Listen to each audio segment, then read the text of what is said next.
શરૂઆતમાં કશું જ નહોતું, ભગવાન સિવાય.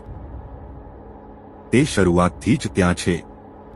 જ્યાં કોઈ પહોંચી શકતું નથી, તેણે પ્રથમ તેનું સિંહાસન બનાવ્યું. સિંહાસન જે બધી બનાવેલી વસ્તુઓની ટોચમર્યાદા છે, પૃથ્વીની નીચે અને પૃથ્વી અને સિંહાસન વચ્ચે અસ્તિત્વમાં છે, તે બધું સહિત તે છે જેણે 6 દિવસમાં આકાશ અને પૃથ્વીનું સર્જન કર્યું અને તેનું સિંહાસન પાણીની ઉપર હતું.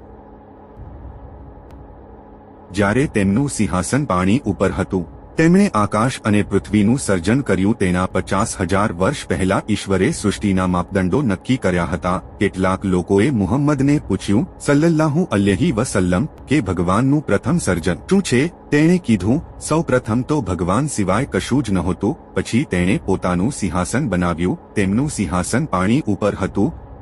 સિંહાસન લાલ રૂબીમાંથી બનાવવામાં આવ્યું હતું અને તેની 2 બાજુઓ વચ્ચેનું અંતર કાપવામાં 50,000 વર્ષ લાગશે.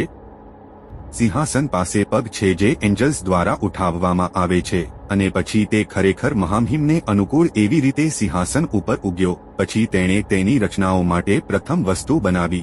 તે તેમની પેન હતી. પછી તેણે તેને કહ્યું લખો, અને તે જ કલાકમાં જે બન્યું હતું તે પુનરુત્થાનના દિવસ સુધી લખવામાં આવ્યું હતું. પછી તેણે રેકોર્ડમાં બધું લખ્યું અને તેણે આકાશ અને પૃથ્વીનું સર્જન કર્યું.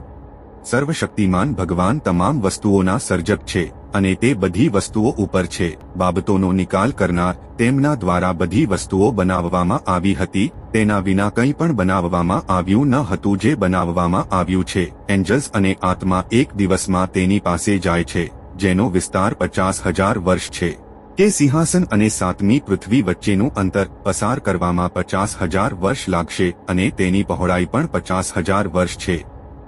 તે એન્જલ્સ જેઓ ભગવાનનું સિંહાસન ધરાવે છે અને તેની આસપાસના લોકો તેમના એક અને એકમાત્ર ભગવાનની સ્તુતિ કરે છે અને તેનામાં વિશ્વાસ કરો, અને જેઓ માને છે તેમના માટે ક્ષમા પૂછો. ભગવાન સિવાય કોઈને પૂજા કરવાનો અધિકાર નથી. The greatest, the most bearing, ભગવાન સિવાય કોઈને પૂજા કરવાનો અધિકાર નથી. The lord of the noble throne, ભગવાન સિવાય કોઈને પૂજા કરવાનો અધિકાર નથી. આકાશ અને પૃથ્વીનો ભગવાન, નોબલ થ્રોનનો ભગવાન.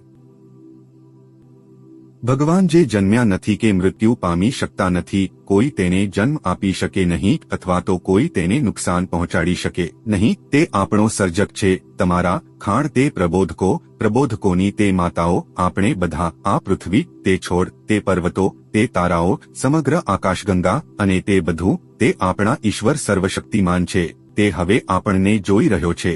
તે આ સાંભળી રહ્યો છે. તે તમારા હૃદયમાં શું છે તે જાણે છે. શું ચલી રહ્યું છે, તમે શું વિચારી રહ્યા છે, તે શરૂઆતથી જ બધું જાણે છે. અને તમારા મૃત્યુ પછી શું? મુહમ્મદ સલ્લલ્લાહુ અલૈહિ વસલ્લમે કહ્યું, સર્વશક્તિમાન ભગવાનના દૂતોમાંથી એક, જે ભગવાનનું સિંહાસન ધરાવે છે, કે તેના કાનની પટ્ટી અને તેના ખભા વચ્ચેનું અંતર 700 વર્ષની મુસાફરી છે. અંતર 700 વર્ષ સુધી ઉડતા પંખી જેવું છે. અને તેની કુર્સી આકાશ અને પૃથ્વી ઉપર વિસ્તરેલી છે. અને તેઓની રક્ષા અને જાળવણીમાં તેમને કોઈ થાક લાગતો નથી. અને તે સર્વોચ્ચ, સૌથી મહાન છે. કુર્સી આપણી બધી રચનાઓ ઉપર છે અને સિંહાસન કુર્સીની ઉપર છે. કુર્સી એ ભગવાનનું પગપાળા છે અને સિંહાસન એ બેઠક છે જે એન્જલ્સ દ્વારા ઉઠાવવામાં આવે છે. અને સિંહાસન એ ભગવાનની સૌથી મોટી રચના છે. મુહમ્મદ સલ્લલ્લાહુ અલૈહિ વસલ્લમે કહ્યું, સિંહાસનની સરખામણીમાં કુર્સી છે પૃથ્વી પર ખુલ્લા રણમાં ફેંકવામાં આવેલી લોખંડની વીંટી કરતાં વધુ નહીં.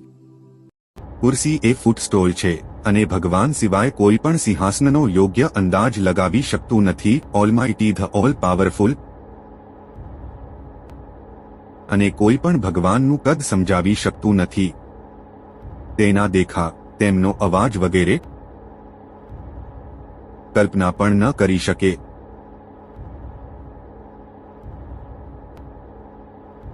કૃપા કરીને તેની પાસે પાછા આવો, તેને પ્રાર્થના કરો, સારા કાર્યો કરો. સમય પહેલા કેટલાક લોકો માને છે કે તે આપણા હાથમાં લખાયેલું છે અને લાગે છે કે કેટલાક લોકો તેને વાંચી શકે છે, પરંતુ આ એક મોટી ભૂલ છે.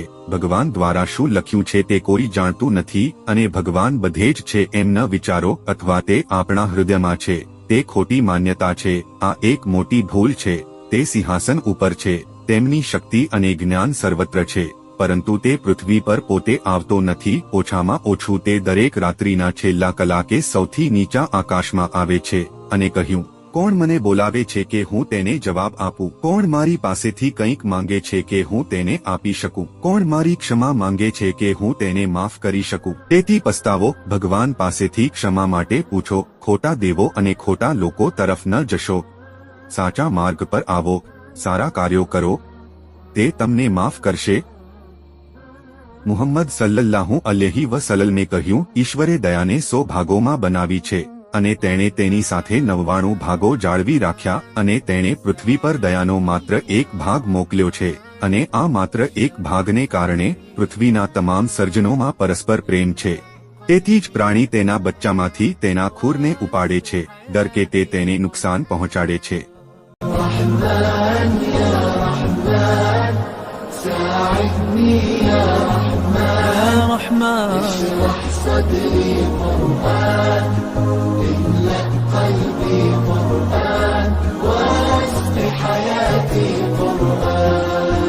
رحمن رحمن ساعدني يا رحمن اشرح صدري قرآن املأ قلبي قرآن واسق حياتي قرآن رحمن يا رحمن بمجيني يا رحمن uspokojmy do duszu, napełnij moją serce, nauczyj